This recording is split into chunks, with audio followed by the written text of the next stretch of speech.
কিছুদিন আগে একটি জালসায় গেলাম, ছেলে আর মেয়ে উভয় রাস্তায়, কোনো বাউন্ডারি সামনে নেই, শুধু এক হাত বা আধা হাত দৌড়াদৌড়ি করে ছেলে আর মেয়ে বসে আছে। ভাই, এটা কি আমাদের জায়েজ শরীয়তের? বলুন, জায়েজ? জায়েজ নয়।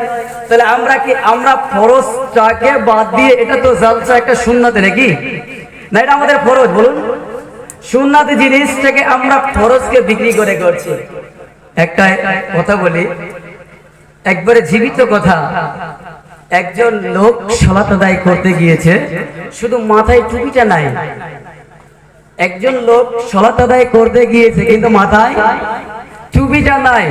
তো বেচারাকে ঘাড় ধাক্কা দিয়ে বের করে দেওয়া হচ্ছে, তুমি বের হও, তোমার মাথায় টুপি নেই, সকলের মাথায় টুপি, তোমাকে আর এখানে সালাত আদায় করতে দেওয়া হবে না।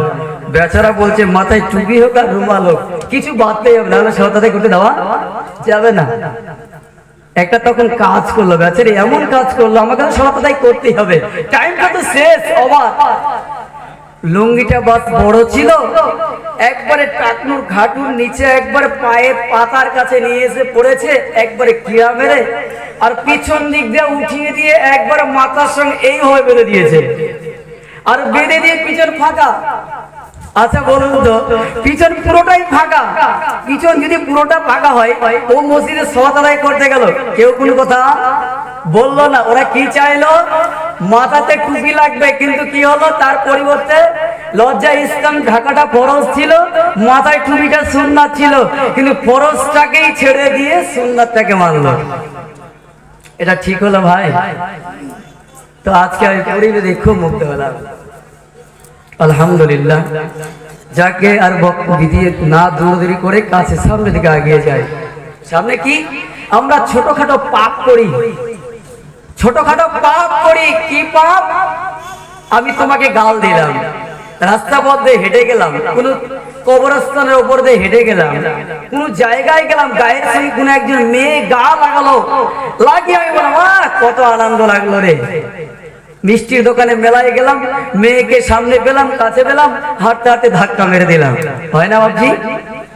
কত মজা বাবজি, কত মজা করলাম। চলি কয়েক কথা বলে দিয়ে মেন বক্তব্যে যাব। সেটা কি?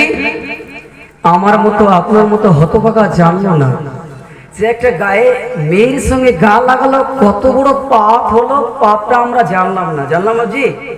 জানলাম না। একটা রাস্তা পথে হেঁটে গেলাম, একটা কবরের মধ্যে যাতায়াত করলাম, কত বড় পাপ হলো জানতে পারলাম না।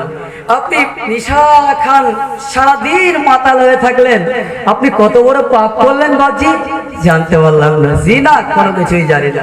তবে হাদিসের ভাষায়, মুফাসসিরদের ভাষায় কয়েকটি কথা উল্লেখ আছে, যদি ওলামাদের কথা আমি শুধু বলছি।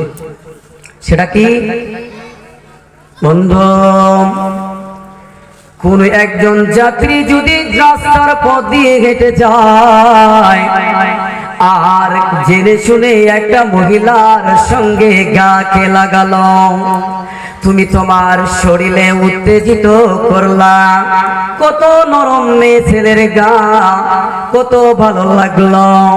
একটা অপরিচিতা মেয়ে তার সঙ্গে গা লাগিয়ে চললে, মুফাসসিরদের ভাষায়, ওলামাদের ভাষায়, ওই লোকটা কত বড় পাপ করলো বন্ধুরে।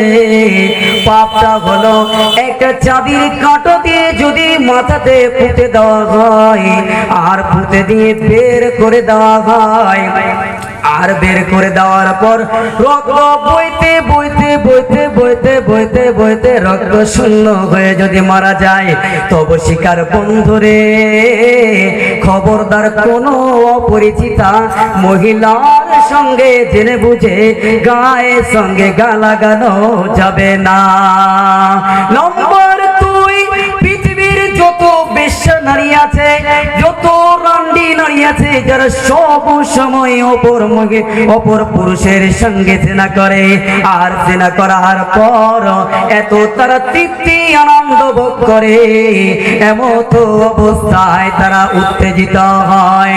বন্ধুরে, হিন্দু, জৈন, খ্রিস্টান, বৌদ্ধ, ইহুদি, নাসারা, পৃথিবীতে যত জাতি আছে, সব জাতির রান্ডি মেয়েগুলোকে আল্লাহ তাবারাক ওয়া তাআলা জাহান্নামের ভিতরে ফেলবে, আর ওদের সুনি পথ দিয়ে পেছাবে পৃথিবীতে যেমন মায়েদের বোনদের মাসিকটা টপ টপ টপ টপ করে পড়তে থাকে, সেই দিন সেই জাহান্নামের ভিতরে ওই মহিলাটার পেশাবের দ্বার দিয়ে ঝর্ণার নালী মতো রক্ত স্রাব গুলো বের হবে, আর বের হয়ে গিয়ে গাউতন নামে একটি নগরে প্রবেশ করবে। আর ওই প্রবেশ করা ওই নগর থেকে রক্ত জঘন্য মালমূত্র গুলো দিয়ে আল্লাহ তাবারাক ওয়া তাআলা ফেরেশতাদের হাত দিয়ে গরম করে পৃথিবীতে যারা সব সময় মাতাল ছিল বন্ধুরে তাদেরকে পান করতে দেওয়া হবে। আমরা জানি না নেশাদার দ্রব্যের ফল কি হতে পারে।